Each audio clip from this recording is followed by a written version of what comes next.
How are you? Pleasure. No, pleasure.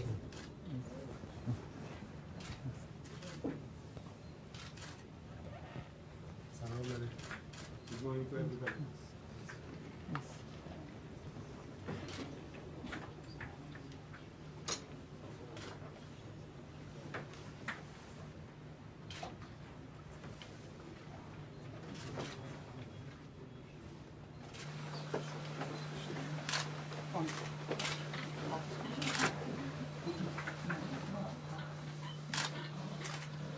We would like to read the inscription.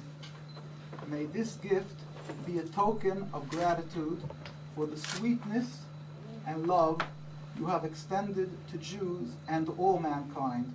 On behalf of World Torah Jewry, presented by Nature Karate International, New York, USA.